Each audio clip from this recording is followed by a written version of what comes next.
जय गुरुदेव। देखो दोस्तों,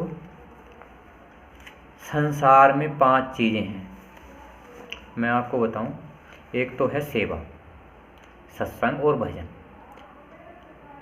सेवा सत्संगियों की करनी चाहिए और भजन परमात्मा का करना चाहिए और सुमरन भगवान का करना चाहिए। ये हमारा सभी धर्मों का एक अधिकार है। मैं आपको ये बातें इसलिए बता रहा हूँ क्योंकि मैंने परम संत बाबा जय गुरुदेव की बताए रास्ते की साधना करी और मुझे काफ़ी लाभ भी हुए। लाभ मेरे लिए हुए हैं, अगर आप करोगे तो आपको लाभ होगा। मैं कोई दया दुआ आपको आशीर्वाद नहीं दे सकता, केवल बाबा जय गुरुदेव के कही हुई प्रार्थनाएं बता दूंगा जिनसे आपका लाभ हो जाएगा। और बाबा जय गुरुदेव का नाम दुनिया में विश्व प्रसिद्ध नाम है। आप इसे आधा घंटा सुबह और आधा घंटा शाम लेंगे तो आपको लाभ हो जाएगा।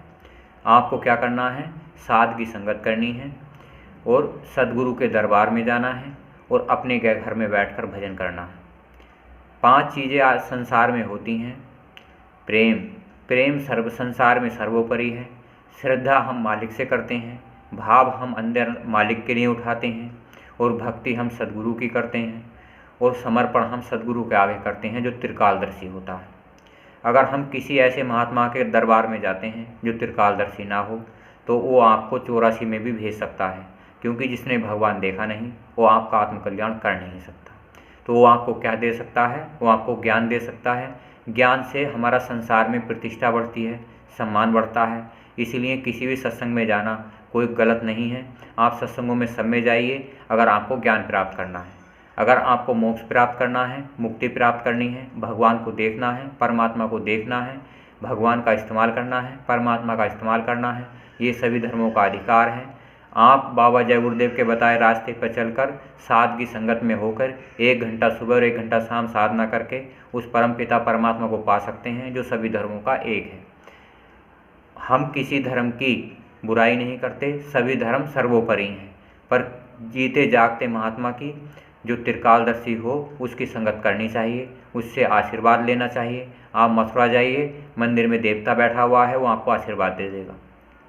वहाँ कोई चढ़ावा नहीं, बाखूबी जाओ, केवल आप बुराइयों को छोड़ो जिससे कि आप गलत काम ना कर सको। मैं बाबा जी की कुछ बात कही हुई आपको बताता हूँ।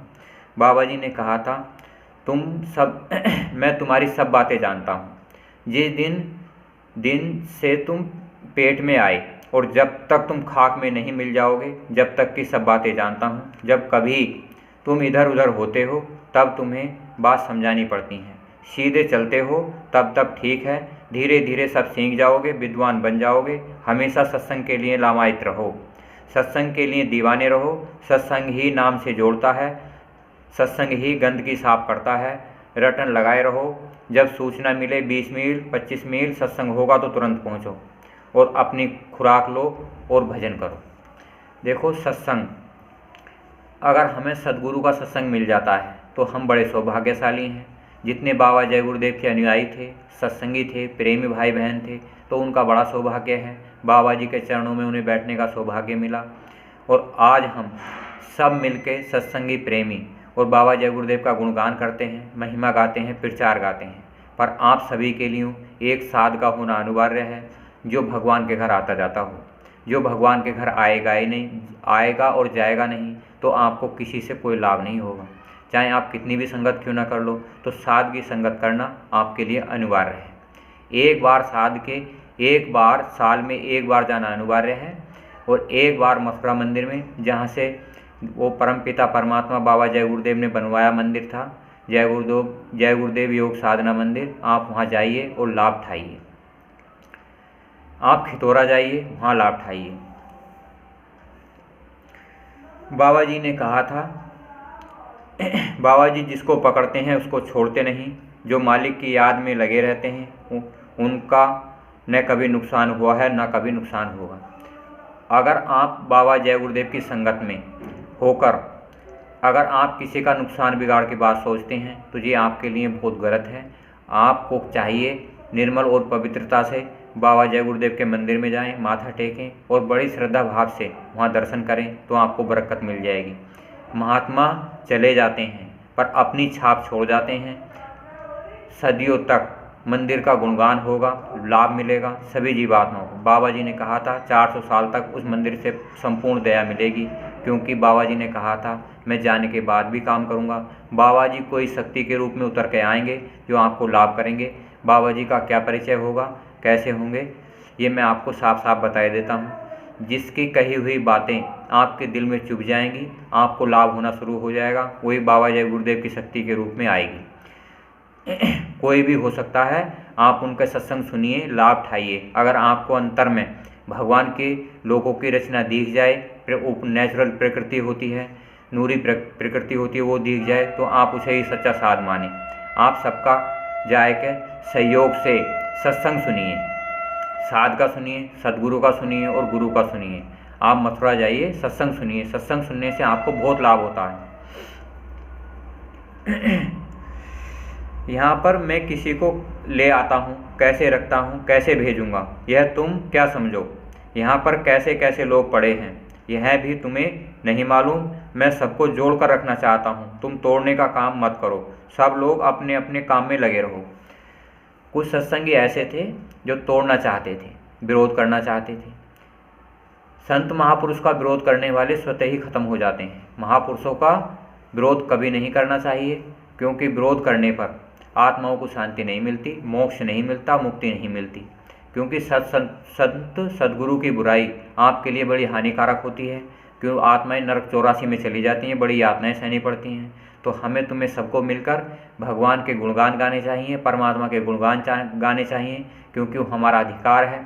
आज अगर हम चूक गए कलयुग में तो आत्मकल्याण नहीं होगा, मोक्ष नहीं होगा, मुक्ति नहीं होगी।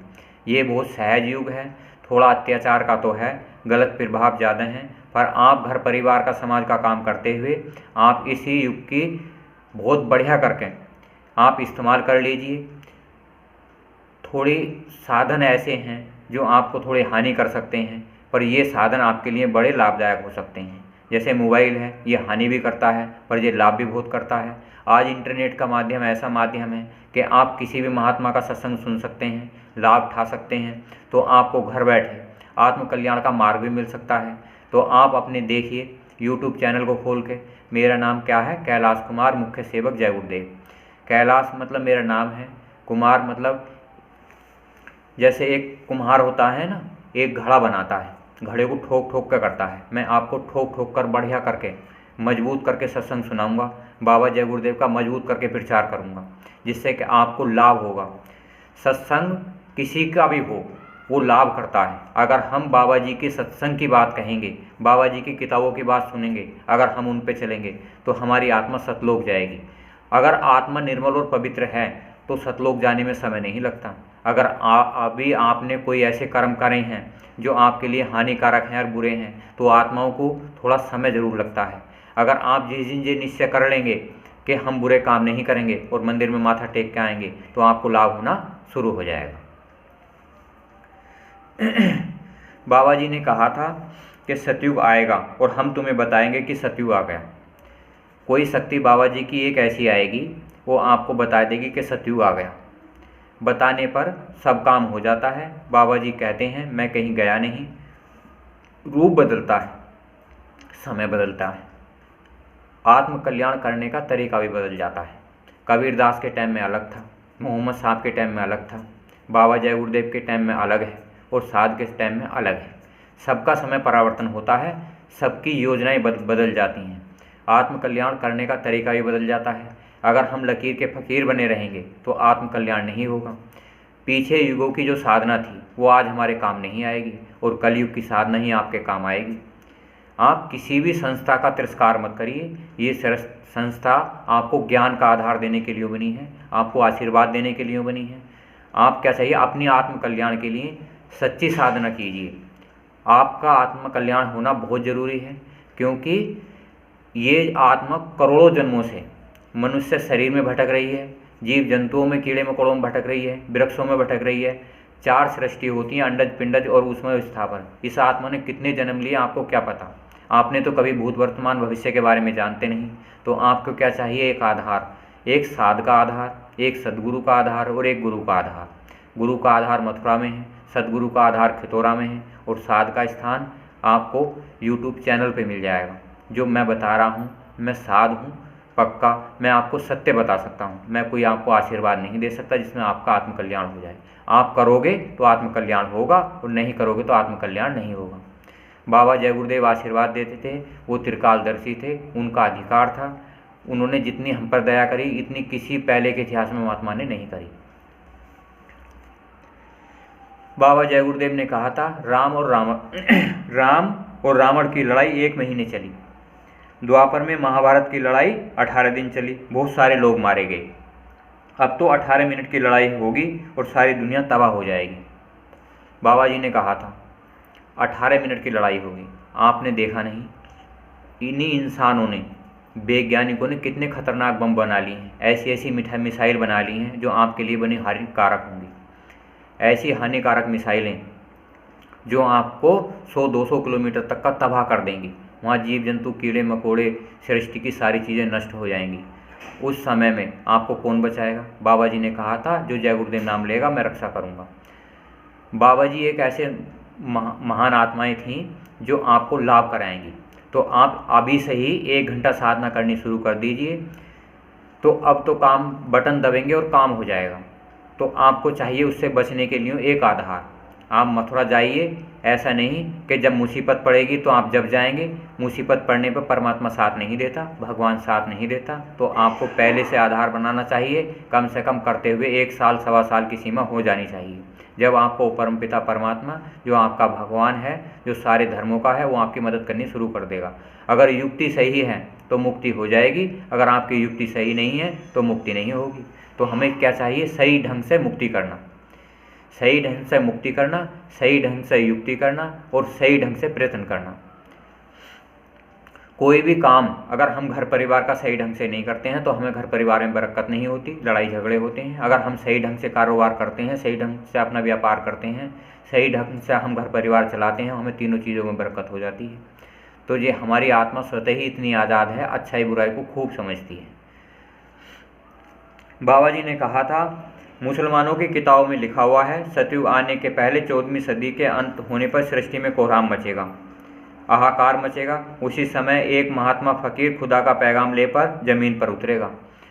मतलब मुसलमान जो हैं, एक धर्म के हैं, उसमें मुसलमानों की किताबों में लिखा हुआ है कि उसमें 14वीं सदी के अंत में मुसलमान, मतलब मोहम्मद साहब जब आए थे उनसे बाद 14वीं सदी लगाइए, उसके अंत होने पर सृष्टि में कोहराम मचेगा। कोहराम मचेगा, भूकंप भी आ सकती हैं, बीमारी भी आ सकती हैं और ये मिसाइल भी छूट सकती हैं, विश्व युद्ध भी हो सकता है, कोहराम मचेगा। उसी समय पर धरती पर एक महात्मा खुदा का पैगाम लेकर आपको कर्म और धर्म का पाठ पढ़ाएगा। कर्म कैसे करने चाहिए, धर्म कैसे करना चाहिए। अपने अपने धर्मों पर आप अडिग रहें और अपने धर्म पर रहते हुए हम खुदा की, भगवान की इबादत करें, पर एक सच्चे साध से युक्ति लेकर। अगर युक्ति सही नहीं होती और वर्तमान सादगी नहीं होती, वर्तमान सद्गुरु की युक्ति की ज़रूरत होती है, वर्तमान सद्गुरु की युक्ति की ज़रूरत होती है। युक्ति तो पीछे की काम नहीं कर सकती। वर्तमान बाबा जी ने किताबों में लिखा था, आप देख सकते हैं, बाबा जी का इतिहास था कि बाबा जी ने कही वर्तमान के जो साध होता है, सद्गुरु होता है, उसकी युक्ति की ज़रूरत होती है। पीछे के महात्मा पीछे के आदमी को काम करते हैं। कृष्ण के साथ जो रहे उनका आत्मकल्याण हुआ, राम के साथ जो रहे उनका आत्मकल्याण हुआ, जो बाबा जय गुरुदेव के साथ रहे उनका आत्मकल्याण हुआ, जो साध के साथ रहेंगे उनका भी आत्मकल्याण होगा, पर लगन और श्रद्धा से करने पर। अगर आप बुरे कर्म करते हो तो भगवान आपका साथ नहीं देगा। अगर आप अच्छे कर्म करते हो, नेक नियत ईमानदारी से कर्म करते हो और अपने धर्म पर चलते हो तो भगवान और परमात्मा आपका साथ देगा। नहीं तो बाबा जी ने कहा था, परावर्तन होगा और कोई बचाने वाला नहीं मिलेगा। लाशें पड़ी रहेंगी घर में, उठाने वाले यार नहीं मिलेंगे, यार ज़माना बदलेगा। तो इसी वीडियो को हम कह के समाप्त करते हैं। सभी बहनों भाइयों से प्रार्थना करते हैं, आप बिगड़ देरी करे हुए 1 घंटा सुबह और 1 घंटा शाम साधना करिए। ये आपके लिए सर्वोपरि सुख है और आज आपको अपने घर परिवार में रहते हुए परमात्मा के दर्शन हो जाएंगे, आपको भगवान के दर्शन हो जाएंगे, आपका आत्मकल्याण हो जाएगा, आपका मोक्ष मिल जाएगा। आप मथुरा जाइए, खितौरा जाइए, आपको लाभ मिलेगा और सादगी संगत कीजिए। जय गुरुदेव।